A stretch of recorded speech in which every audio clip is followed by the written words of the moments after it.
I came from Nigeria without any credit score. You can't do anything without a good credit score. I couldn't even open up a bank account, right? They rejected you 17 times. If you don't know how to build your credit in this country, you messed up. Financial literacy in this country is horrible. You want to build your credit score to live the American dream. We just signed a new partnership with Visa to provide credit cards to Africans. So that'll be massive. You've reached Toby and Brent. We'll get back to you. Ade, good to see you, man. Yeah, man. $20 million man. Thank you. Thank you. How are you? I'm good. Excited. Feeling good. I can rest for a couple months. Yeah, man. Well, dude, it's been, we've known each other for a couple of years now, and seeing your rise has been incredible. And as I always say, there's a lot of companies who are in crypto. It's what is the use case? How you're actually helping people? What's the actual problem that you're solving?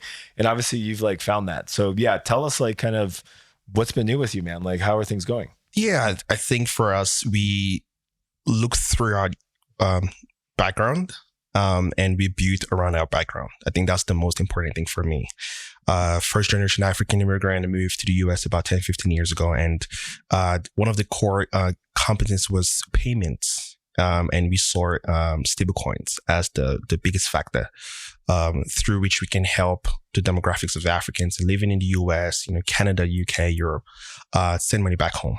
And you'd think this industry is, populated. It's heavily dense in terms of Wise, Revolut doing this, product. Yeah. But then we saw that we had the biggest advantage, which is we're Africans building for Africans. So we knew how to acquire customers very fast. Yep. And we still understood the direct pain points. And that's why we added the touch of credit. I remember when I came into this country, there was a certain bank that declined me 17 times. Name. And it was just more I came from Nigeria without any credit score. I couldn't import nothing. And I'm coming into this ecosystem with no credit history. They didn't know where I was, right? Well, it's crazy you can't even open up a bank account. Yeah, I couldn't even open up a bank account. Right. They rejected you 17 times. And I remember when I was in my sophomore year in college, and I saw my classmate, his kid was kind of the one that educated me. Oh, you need to have a 700 credit score to get. I was like, what's a 700 credit score? Right. No, financial literacy in this country is horrible. Yes. So, that always stuck with me and wanted to do stuff. When I exited my last company, I, went back to Africa for a bit. And I said, hey, I was sending money for myself from the US to Nigeria, and it was about 20-30% cut on the fees. And I was like 20-30% fees. Yes. And I was like, I was using the most popular platform at the time, Sendwave. And I was like, someone needs to work on this. And I moved my family back to the US to work on this. But I did a lot of understudy because this was the time there was a lot of money in 2021. I didn't want to raise capital because I didn't know what I was, how to be different, right? Crypto was in, the high up at the time. It was literally everyone is investing in tokens, and I didn't want to just kind of cloud the company. And wanted to find something really unique. And we said, hey, if we use stablecoins to process payment from point A to point B, make it instant, also ensure that our customers don't see anything crypto related, like that Web 2.5, that Brent needs to talk about, is how we can win in this industry. Instant payments, the best FX, and obviously helping, process payment 24/7, because the banks close at 5 p.m. Bank in Nigeria close at 5 p.m. It's 12 p.m. in New York. So just imagine you have an uncle in the hospital and his payments has to wait till Monday. These are real. It's a couple of hours overlap. Exactly. That's what I do in the middle of the night. So, and that's what we did. Then we added the credit component, because if you don't know how to build your credit into this country, you messed up. I don't know if I can use the F word. But it is fucked up. Seriously. So beep it out. So we said, payments plus credit equals $100 billion opportunity, and that's where stablecoin is gonna ride on. And we just saw the company boom blow up. I think at the time we were processing about 10 million. Now we're doing roughly about 50 million a month in volume. Wow.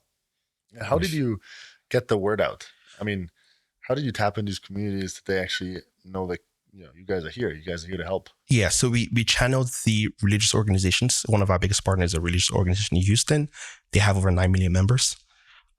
So smart. we tapped into, like I said, we one of our biggest was advantage. We're African, beautiful Africans. So we knew where they're going through grocery shopping, events, for concerts, religious organization, be if you're Muslim or Christian, anything, we knew how to acquire customers very fast. Dude, so smart. See, that's what drives me nuts about like for companies, right? Like it's always like, oh, there's this $100 billion market and we're gonna go tackle it. And I'm like, you're a pre-seed company, you've raised like no money. Like, just can you get some customers? Can you build like some base so you can have a big vision? You have to start small. I remember it was like almost a year and a half ago when you were talking about how to expand in the US and you were showing me like the map of the US. And it's like, okay, the US even is like a giant market, right? And there's so much noise, but you have to be able to be very targeted, like starting small into very niche communities and then like building on that. Have a very big like vision, right? Oh, we're talking $100 billion, $1 trillion market, blah, blah, blah. But you have to start like small into like niches, right? And then that's where you have like really found like your guys' like footing in the US. And like talk about how you kind of got involved into religious communities and like how like that was like a direct, like a really good market to like start in. Yeah. So we targeted them based on the social good of our platform, which is the increase of credit scores. So that was the smart thing, right? So I think everyone understands that. Yeah. If we had come in and like, hey, we're a payments company, like for every customer you acquire, send us 15 cents. It would be like, a contractual agreement. Wait, but it isn't. It's more like we're trying to build the ecosystem for, just imagine a college student, which is one of the kids, right? A lot of them are old. They're like, hey, you probably send a lot of money to Africa, but then you want to build your credit score to live the American dream, which is the ultimate goal, right? So to get a house, a car at the low interest rate, so you're not tied to interest for the rest of your life. Yeah, you can't do anything without a good credit score. Exactly. And we're like, this is a passive way to build it versus the traditional way of getting a credit card. You just keep getting more credit card, getting more debt. And we try to explain that to them very well. It took a couple months, to kind of work towards that because I had to fly to Nigeria. I had to fly to different places to meet like the general overseer to general overseer to the general overseer to kind of win that deal. So think of it as a massive like corporate deal. That's how I saw it, right? Because if we landed the deal, they have branches all over. Like, when we tap into Europe, we're going to use the same approach, or it's not just them alone. Yeah. And we saw that as an aspect through which we can acquire customers. And I told my team, I'm not paying any crazy ads for anyone till we reach like 100,000 customers. And then we passed 100,000. Then I said 200,000. Then we passed 200,000. Then I said 500,000. Now we've passed 500,000 as of last month. Wow. And you're spending like no money on marketing. Literally no money on marketing. It's all like within the communities, they put our platform on their screens and, hey, download this. This is how you send money. This is the preferred way, right? Just the servant tells the shepherds and they go ahead to use it, and it's more like confirmation. But beyond just a religious organization, we also like do side events with I used to play music, so I know a lot of pop stars within the Afrobeat scene. They've posted it on their social media pages, using the platform and then seeing the social good in it, and they're publicizing it for free. So there's other means. Like I said, from an acquisition standpoint, we know where to get Africans because Africans are very much big on trust. So in as much as one of the reasons why they've been using Western Union for a long time, because they feel connected to Western Union, even if it's expensive and slow and all of this stuff, they still have to go to the store. It's the trust aspect, and that's why Latino use MoneyGram a lot, right?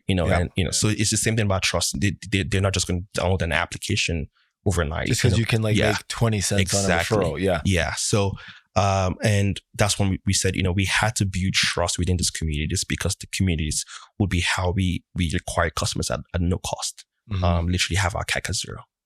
And when you say building trust, how are you building trust within that community?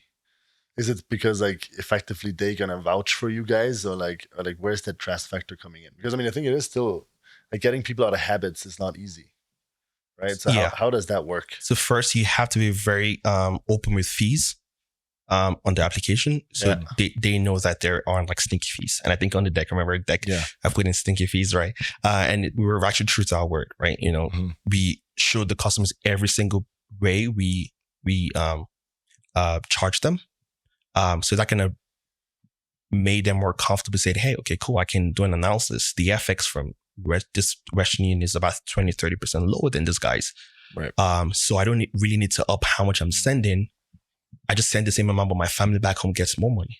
Yeah. Right. Yeah. So they were very excited about that. So that was the first, beginning phase. They really they could care less about credit. That's the first acquisition. So if you go in our cohorts analysis, that's the first thing you see. They're really pumped about and stoked about the instant payments, the FX, the trust that's associated with instant payments and best FX. And over time, then they begin to see their credit score increase and they're like, oh, wow. So I think the more frequently I send money with this platform, it apparently affects my credit history. And that's the part they then get stoked on the platform. So the trust comes from openness with how we charge fees. We're not like the traditional TradFi banking system that in as much as they're slow and inefficient, they're very stinky with their fees. And obviously the new renaissance that came on after the traditional banking system did the same thing. They replicated the same model because they had bank sponsors and partners. How many, because I mean, I'm not so crazy familiar with this industry, right? And I had my doubts originally. But that's, I mean, amazing, right? But like, if you have to give me a couple of numbers, right, just for the audience as well, like how many people are trying to send money to Africa? How many people in the US are suffering from that challenge of not having a credit score? Just to get a little bit of a data around that whole thing. Yeah, so we categorize blacks too as well. So they consider me an American, African American now because I've been in the US for more than 10 years, but I'm Nigerian, right? Yeah. So and you see a lot of stuff, right? So upper went to Ghana last year, and you start seeing a lot of people going to Africa because they see their roots as within the African ecosystem. So that shows that the market is larger than what we think. So there is like 5 to 10 million African diasporans living locally, but then the community is up to 6 to 5 million when you add North America, which is the US and plus Canada, which includes like Black Americans sending money actively that are considered Black Americans, but they have their roots as Nigerians or Ghanaians or Ethiopians. We that's one of the things we saw. We saw a lot of Ethiopians in Seattle, but when we read through their like KYC, they had their passport, and it was like, they've been here for a long time. Yeah. So they are technically considered Black Americans, not like Ethiopians by birth and nature, because they didn't obviously, so it's a large market, that we even anticipated initially.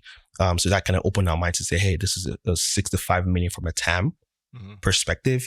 And if we're going to like a sum, we're drilling down to the ones that just came over the last 3 to 5 years. So talking about like 5 to 10 million people. Wow. And another question I have, a lot of investors, and when we just talk with general markets, right? They're sometimes a bit, not so sure about the African market, right? Because they say it's not so straightforward. Like it's very relationship driven. Like it's not always as organized. And you closed some big institutions down there, right? Obviously you're from that region, so you probably have a really good network. But like, what is sort of the challenges, right? If you can also, maybe you can prove some investors wrong. Maybe it is a fantastic market, right? It is. It's a fantastic market. Obviously, it's also a dynamic market where, like you mentioned, the biggest would be regulations, right? So we thought about, how do we process last mile payments, and we want to be different, right? So you have a lot of these guys that have liquidity, like in Africa across all 54 countries, and we're not like them. We don't have that amount of money, so we had to be creative. When we crossed about 40 million to Nigeria, we had to sit down with the central bank, and they offered us a bank for sale.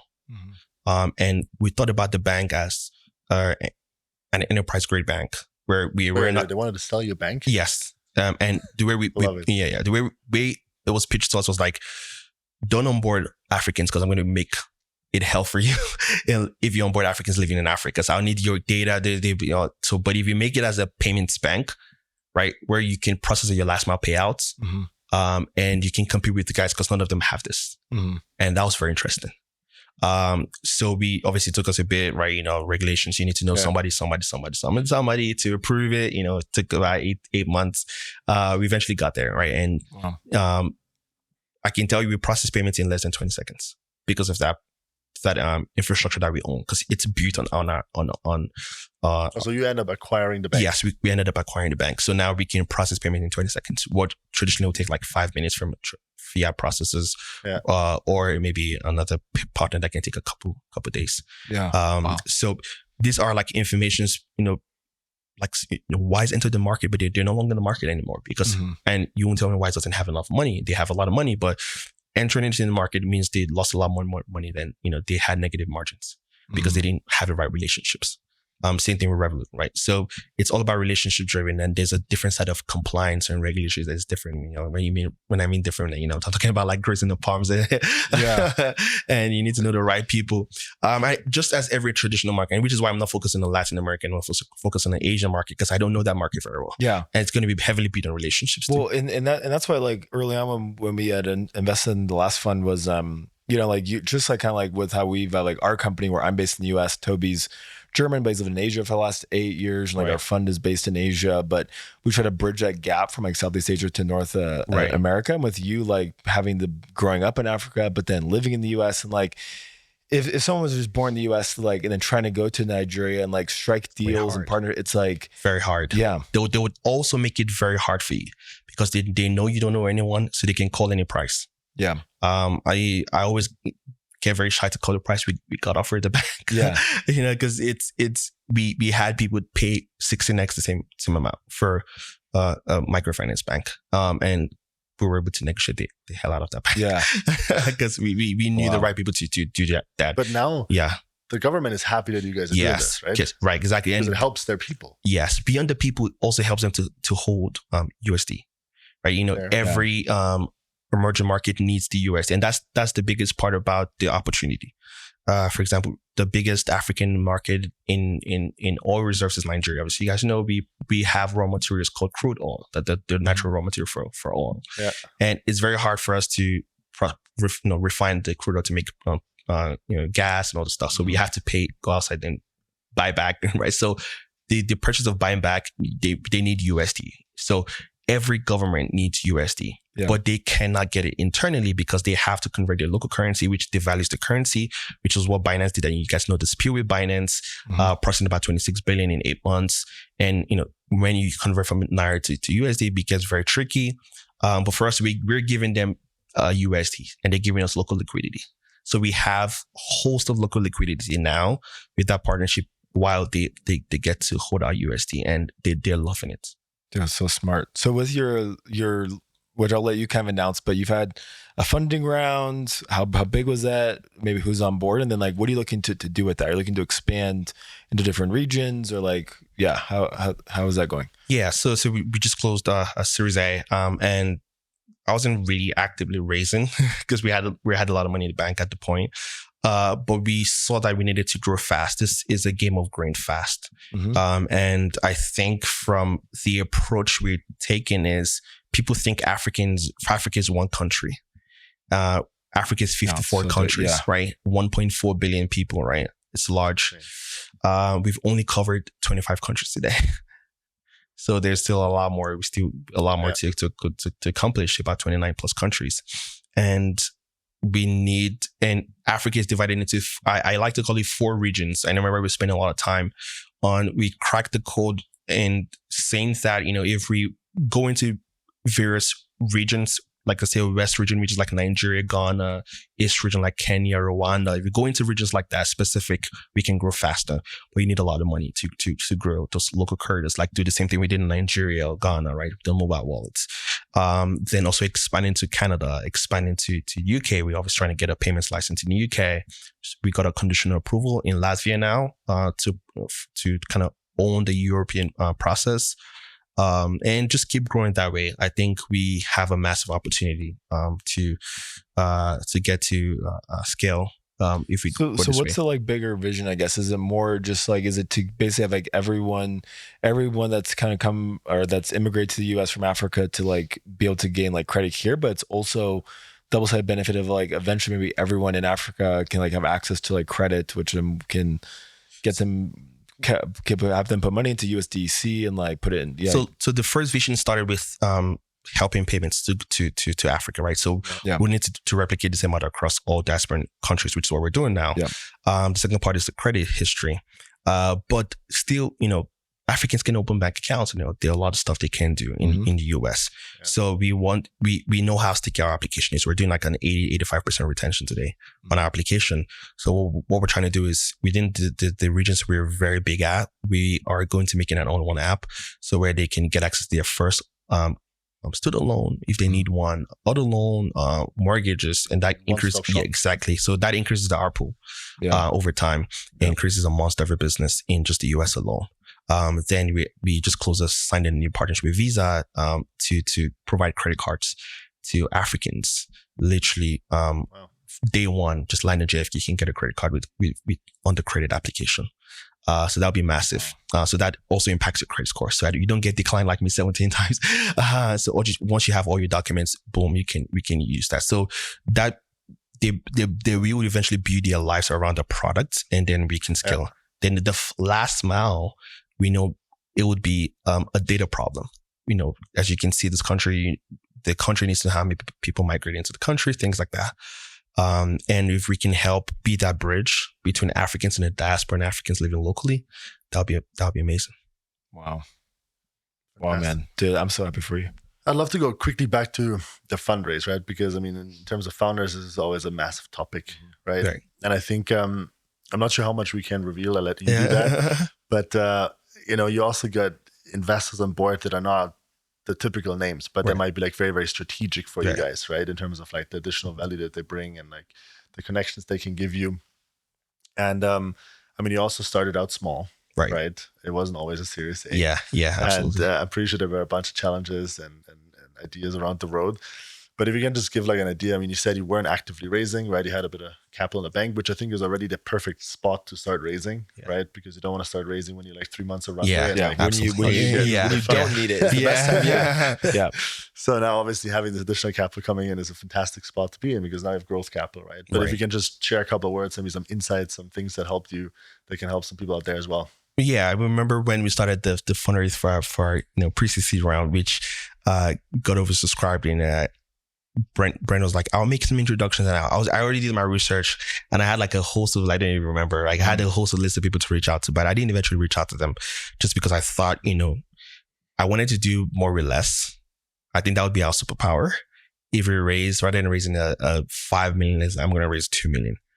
I'm going to do more with less and get to the point where, it becomes a value add that the management team are very experienced, and they know how to manage capital and all of this great stuff, which is what we're hearing today. Yep. And that's what we did. We eventually got oversubscribed with that deal where we had a Polymorphic, BFF, Stellar, the network come in on that seed round.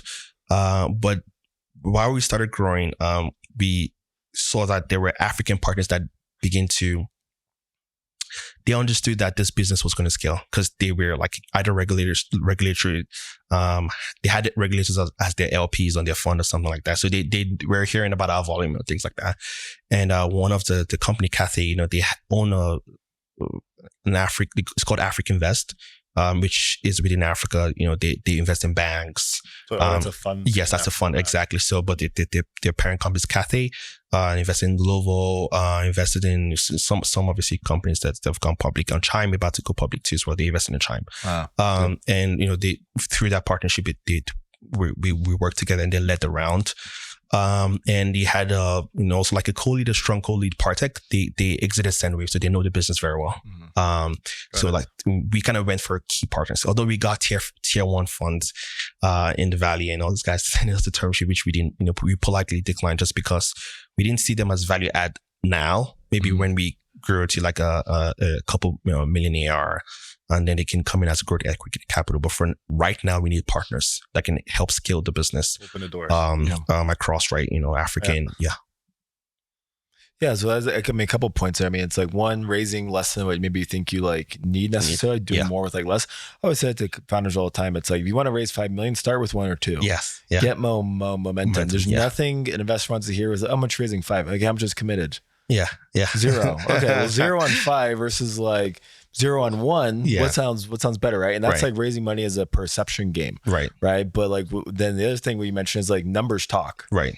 That's why I love numbers. If you have numbers, people talk. Oh, this company is interesting, right? Want to learn more. And then 3, you also mentioned strategic capital, right? You want to be in position, obviously, where you can be picky, which is also a nice point to have. But it's okay, if someone can actually bring, and I think, I've said this multiple times, but a lot of investors are just glorified ATM machines. Yeah. They can give you capital, and then it's like outside of that, their connections, their network. That's why Toby and I, we do a podcast, we host events, we take 50 flights a year, because like part of that is like the network and distribution to help companies with, right? Yeah, very important. And we saw that with our seed pre-seed round, where I mean it's the foundation of investments. Like investors are very busy and obviously looking for the next unicorn.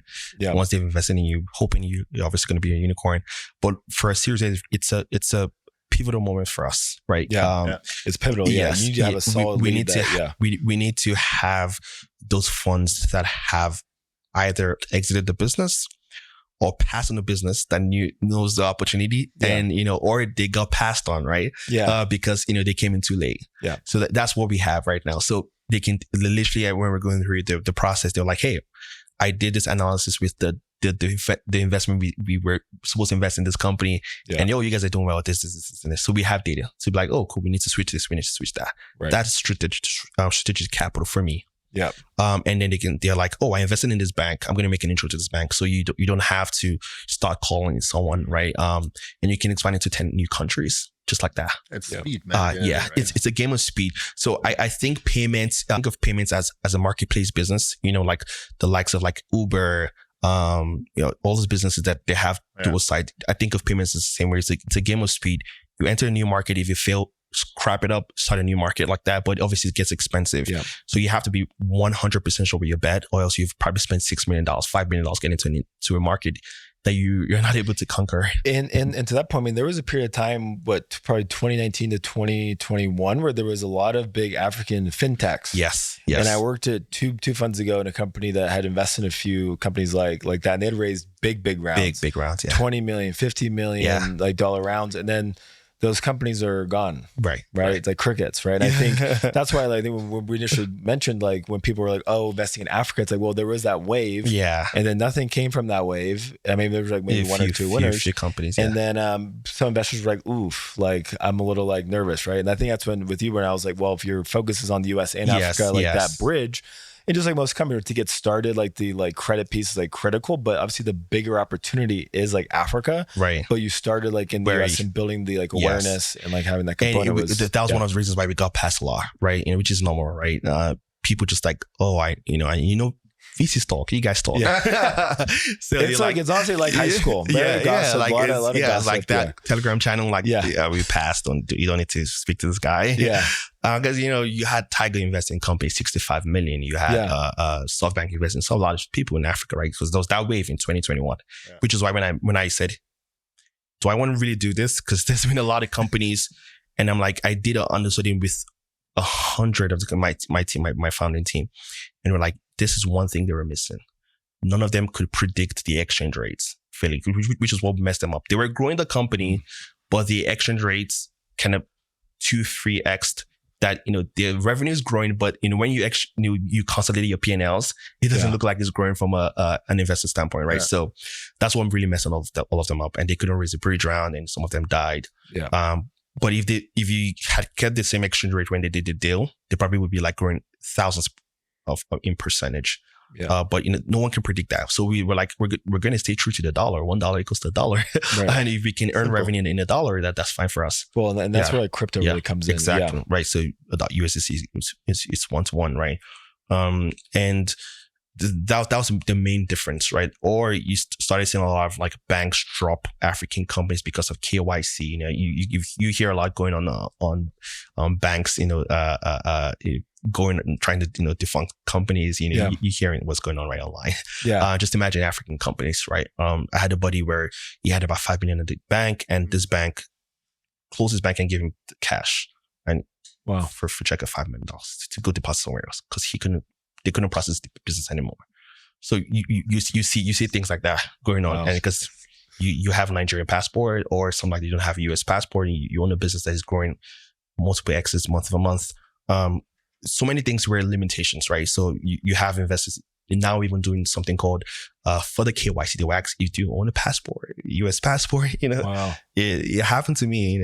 Yeah. So just to show that, because they've gone through the process where this company was very promising, but then there are things beyond their control that just kind of made the company fail. Right. Yeah. Yeah, man. Well, I guess, before we kind of wrap, I guess anything else you want to maybe add, or where people can learn more about credit, or like how people can get involved? Yeah. So we currently live in the US or 50 states. You can download the application. If you have a contractor in Nigeria, Ghana, Kenya, you want to pay, we have the best rates, 20-30% better than like Western Union, MoneyGram, or like the other fiat processors today. We don't have any cutoff in payments. We can process to over 500 million mobile wallets today. I think the largest. We own a bank in Nigeria, so we can process over 190 banks. So we're very integrated into the space. And most importantly, we're rolling out a couple products coming this quarter. Yeah. Which would be like cards, like I mentioned early on. So if you just migrate into the US, you can get a Visa card. It's a Visa credit card, right? So you don't just complete minor KYC and you can spend wherever Visa is accepted worldwide. And yeah, we're adding new features on the loan, because we're about to close up a tier 1 bank very soon that would specifically offer loans to this demographics, and which means if you were rejected somewhere else, you get accepted with the platform. But yeah, can't wait to see where we head out to next. Awesome, man. Well, we really appreciate you coming on. Yeah. Absolutely. Yeah. Awesome, Ade. Well, dude, great to see you, man. Thanks for coming on. And people need to be aware of credit. Yeah. Thank you so much. We'll get back to you. Thank you so much. Hey, cheers. Thank you. All right.